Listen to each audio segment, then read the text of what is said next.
नमस्कार मंडळी. थोडा उशीरच झालाय, पण थोड्या काही माहितीसाठी जरा थांबलो होतो मी. आज म्हणजे गेले 3-4 दिवसापूर्वी मला एक फोन आला एका ग्रस्तांचा, की जे ग्रस्त मला 16 वर्षापूर्वी भेटले होते. आणि त्यावेळेला मी धूमला, म्हणजे वाईच्या जवळ जे धूम आहे त्या धूमला मी आंघोळ करण्यासाठी गेलो होतो. आमच्या नाथ संप्रदायाची लोक धूमला जातात. तर त्यावेळेला त्यांना मी सांगितलं होतं की या ठिकाणी काही कंद आहेत, जे कंद तिथे तुम्हाला घ्या, तुम्हाला त्याचा भरपूर फायदा होईल. म्हणजे ही गोष्ट साधारण मला असं वाटतं 2011 ते 12च्या दरम्यानली असावी. तेव्हा त्यांना जरा असं आश्चर्य वाटलं की असे कंद काही उपयोग करू शकतात का. तर म्हटलं हो, करतात. ते स्वतः धनगर जातीचे आहेत आणि वेल्यावाले त्यांचे बरेच मोठा समाज आहे. ह्या कंदाबद्दल माहिती अशी होती की हे कंद पूर्वी जी लोक हात्यारं बनवायची, लोहार जातीची जी लोक होती त्यांच्याकडे हे कंद असायचे. का तर हे कंद पैसा द्यायचं बरोबर, म्हणजे व्यापार वृद्धी करतात. आता हे कंद ह्या लोहार समाजाकडे होते, पिंगळा समाजाकडे होते, धनगर समाजाकडे होते, नंदीवाले जे येतात आपल्याकडे त्यांच्याकडे होते, वासुदेव होते त्यांच्याकडे होते. आता असे बरेच रामोशी समाज त्यांच्याकडे होते, पारधी समाजांकडे होते. पण काय झालं, हळूहळू हे सगळं नाहीसं होत चाललंय. म्हणजे पूर्वी पहाटे आपल्याकडे ऐकू यायचं की पिंगळा आलाय, तो भविष्य सांगायचा. वासुदेव यायचे, नंदीवाले यायचे, मग त्यांना ते सगळं आपण ते द्यायचो त्यांना अन्नधान्य. त्याचं कारण असं होतं की ते दिलेलं धान्य हे पुरवठ्याला पडायचं त्यांना. कारण त्या कंदामध्ये असणारी जी शक्ती वेगळीच होती. ते कंदाचं नाव आहे, त्याला आता विदारी कंद पण म्हणतात काही जण, पण विदारी कंद हे 3 जातीचे आहेत. त्याला अलकंद पण म्हणतात. त्याला असे 7-8 नावं आहेत. आणि हे कंद साधारण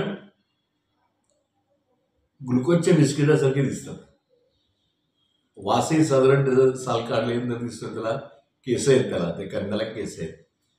आणि हे कंदाला दिवसातनं म्हणजे संपूर्ण सीझनमध्ये त्याला एकच फूल एकच दिवशी येतं. ते फुल असं लाल आणि त्याच्या आतमध्ये पांढऱ्या दांड्या असतात. ते फुल संध्याकाळी सुकून जातं. पण ज्या जनावरांचं पोट दुखतंय, विशेषतः गाय, माकडं, रानडुकरं किंवा ही जी जनावरं आहेत सगळी, ह्या जनावरांना ते औषध माहिती आहे. तर ही जनावरं ज्यावेळेला तुम्ही जंगलात फिरत असताना जेव्हा तुम्ही बघाल की हे फक्त दांडी खातात, तो कंद नाही खात, ती दांडीच फक्त तोडून खातात. का तर त्यांच्या पोटातले जंत किंवा त्यांना काही त्रास असेल, हा सगळा त्रास त्या दांडी खाल्ल्यानंतर तो निघून जातो आणि जनावरं बरी होतात. आता ही सगळी जी गोष्ट आहे ही सगळी धनगर समाजाला सगळ्यात जास्त माहिती. आपल्याकडे तुम्ही पूर्वी उल्लेख जर बघितलं असेल तर प्रतापगडाच्या पायथ्याशी म्हणजे चंद्रराव मोरे, सूर्यराव मोरे यांचं मोठं साम्राज्य होतं. त्यांच्याकडे जे लोहार होते, जे तलवारी, ढाली, भाले, बाण किंवा इतर हात्यारं जे बनवायचे, त्यांच्याकडे हे कंद भरपूर असत. कारण आज सुद्धा अनेक बिल्डर लोकांकडे हे कंद आहेत. आणि ह्या कंदामुळे होतं काय, जे लोखंडाचा व्यापार करतात त्यांना हे कंद लाभदायक आहेत. विशेषतः रंगाचं काम करणारे, लोखंडाचं काम करणारे, नंतर फॅब्रिकेशनचं काम करणारे, ह्याच्यामध्ये जी लोक काम करतात त्या लोकांसाठी हा कंद भयंकर प्रसिद्ध आहे. म्हणजे साधारण एक 6 वर्षापूर्वी मी कधीतरी मुंबईला गेलं असताना, आता त्या बिल्डरचं नाव सांगत नाही मी, त्यांच्या ऑफिसला मी गेलो. प्रचंड मोठं ऑफिस होतं. त्या ऑफिसला गेल्यानंतर त्यांच्या टेबलवरती मी एक मोठा कंद बघितला. त्याच्यात ती उदबत्ती अडकून रोज त्याची पूजा करत असत. म्हणजे असं त्याचा इतिहास खूप मोठा आहे त्या कंदाचा. हा कंद जर तुम्हाला मिळाला, साधारण पुणे मिळतो सांगतो तुम्हाला मी, चंदनपुरीचा घाट आहे नाशिकला जाताना, तिथं हा मिळतो. सातारला जाताना तुम्हाला शिवतरगडीमध्ये त्या मधल्या ह्याच्यात मिळतो. धोमला तर नक्की आहेच आहे. म्हणजे वेले महाल जो आहे किल्ला त्याच्या आजूबाजूला किंवा धोमच्या आजूबाजूला तिकडे हे कंद साधारण मे म्हणजे मार्च एप्रिल मे या 3 महिन्यामध्ये साधारण सापडतात. त्या कंदाची ओळख कशी, तर ज्या ठिकाणी रात्री जास्त काजवे चमकतात त्याला गोड वास आहे, ते काजवे त्या दिवशी एक दिवस तिथं अन्न खायला येतात त्याचा वास आल्यानंतर. आणि मग ते काजवे जेव्हा ते अन्न खायला येतात तिथे किडे खातात, तर त्यावेळेला तो कंद तिथं आहे असं समजावं. 100% विकासच्या पठारावर पण मी पाहिलेत. आता काय झालंय, बरेच वर्ष मी कुठे फिरत असल्या कारणाने आता ते शोधणं फार गरजेचं आहे. कारण माझ्याकडे पण कंद होता. आता ह्या सगळ्या धावपळीच्या ह्याच्यामध्ये कुठे गेलाय तो माहीत नाही मला. आता मला पण तो कंदाची आवश्यकता आहे, मी शोधणार आहे. पण असा हा वस्तात कंद जर तुमच्या घरात जर तुम्ही जर पांढऱ्या कपड्यात बांधून ठेवला, तर तुमच्याकडे असणारा जो काही धंदा असेल तो, विशेषतः लोखंडाचा धंदा करणारे जे लोक आहेत फॅब्रिकेशनमध्ये, त्याला जास्तीत जास्त फायदा होतो. इतर जे धंदे आहेत त्याच्यामध्ये जे अन्नपूर्णा आहे किंवा आणखी तुम्ही काय करत असाल, फायदा नक्की होणारच आहे. ते जे वेल्याचे जे ग्रस्त होते त्यांना मला फोन का आला, तर ते मला म्हणले की तुम्ही मला तो पूर्वी उपाय सांगितला होता, तेव्हा तुम्ही कंद शोधून आणला, त्यांनी मला दाखवला पण होता.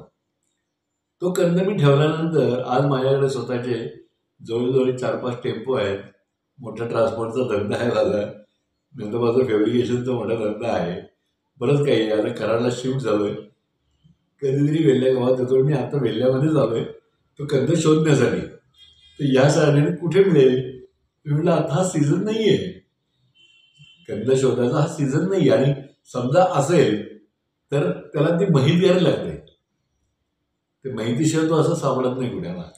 बरं जी जुनी लोक आहेत ते तो सांगत नाही मिळतो, कारण तो लहान कांदा असतो, मोठा पण असतो, त्याला बरीच नावं आहेत. पण त्याची ओळख म्हणजे अशी की तुम्ही त्याची साल जर काढली आणि त्याचा वास घेतला तर ग्लुकोजच्या बिस्किटासारखा त्याचा वास येतो.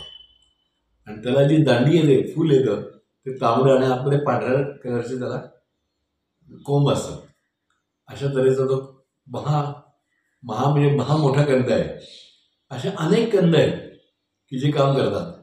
विशेषतः मी एका नंदीवाल्याला विचारलं होतं, वाघ्या मुरळी वाघ्याला पण एकदा विचारलं होतं मी, ते पूर्वीचे जे प्युअर होते, आता काय काही कळत नाही काही. आता कोण प्युअर आहे आणि कोण काय हे कळणंच फार मोठं अवघड झालंय. पण ज्यांचे जे नंदीवाले आहेत पूर्वीचे, ज्यांच्याकडे मोठे बैल असतात, मोठे शिंगाचे बैल असतात, अशा नंदीवाल्यांकडे म्हणजे ज्यांच्या खांद्यावर गोंगडी आहे नंदीवाल्याच्या, तो नंदीवाला खरा. बाकीचे जे हिंडतात ते ठीक आहे. तर त्यांना मी विचारतो की तुम्ही हा कंद का वापरता. म्हणायचे की आम्हाला काही विद्या अवगत होतात त्या कंदामुळे, आणि त्यामुळे समोरच्या माणसाचं भूतप्रेत भविष्य सगळं कळतं आम्हाला. आता हे अनुभव मी कधी घेतलेला नाही आहे, मला येत पण नाही. पण गोष्ट अशी की ती जुनी लोक जी आहेत, जी परंपरा आहे, ह्या परंपरेला ही लोक जपणारी आहेत. फार कमी बोलतात, कमी सांगतात. मला असं म्हणायचं आहे की तुम्हाला जर हा कंद मिळाला तर जरूर घरामध्ये ठेवा, कारण हा फायदा करून देणारा कंद आहे, भरपूर फायदा करून देणार आहे. आणि विशेषतः तो सुकत नाही. म्हणजे तुम्ही जर समजा असं तुम्हाला वाटलं की तो सुकते, 2 दिवस पाण्यात ठेवलं, बाहेर काढून ठेवलं, त्याला तुम्ही चॉकलेटचा वास यायला लागला की तो पुन्हा फुलायला लागतो. त्यामुळे तो हे होत नाही. जे काही खाणारी लोक आहेत त्यांची गोष्ट सोडून द्या, तो खूप मोठा पण होत जातो. म्हणजे जितकं जुना म्हणू आपण तितका चांगला. पण हे जे पूर्वीचे सैन्यासाठी जे बनवायचे लोहार लोक, त्यांच्याकडे मात्र हे कंद हमखास सापडायचे. म्हणजे शिवतरगडीमध्ये मी अनेक जणांकडे हे कंद बघितलेत. मी तिकडे पण बघितले, चंदनपुरीमध्ये पण बघितले, सासवडच्या घाटामध्ये पण आहेत, म्हणजे असे खेडच्या घाटामध्ये आहेत. पण ह्या जंगलामध्ये हे सगळे कंद सापडतात. आपल्याकडे सापडतात महाराष्ट्रामध्ये सगळ्यात जास्त करून. तुम्हाला मिळाला तर तुमचं लक मी म्हणेन खूप चांगलं. आता लोक मला विचारतील की तुम्ही आम्हाला शोधून द्या, तर ते जरा अवघड आहे, कारण मी घराच्या बाहेर जातो, तिकडे पडत नाही, फार कमी जातो, त्यामुळे शोधायला वेळ लागणार आहे. तर तुम्ही शोधा, तुम्हाला कोणी दिला तर घ्या तो, निदान मला दाखवा तरी की हा आहे, मग मी सांगेन खरा का खोटा. एवढं नक्की सांगू शकतो मी. पण हा मिळाला तर नक्की बघा, ह्याचं महत्त्व खूप मोठं आहे. आज तुम्हाला कळणार नाही, पण जेव्हा तुमच्याकडे तो येईल, जेव्हा तुम्हाला तो अनुभव देईल, तेवढाच ती खात्री असणार आहे. तर चला, आज बऱ्याच वर्षांनी ज्यांनी मला ही आठवण करून दिली त्या कंदाबद्दलची, त्यांना धन्यवाद. आणखीन एक महत्त्वाची गोष्ट, ज्यांनी आम्हाला झाडांसाठी मदत केली, झाडांची कामं सुरू झालेली आहेत, त्या सर्वांना पुन्हा एकदा हात जोडून आमच्या झाडांतर्फे आणि माझ्यातर्फे धन्यवाद. नमस्कार.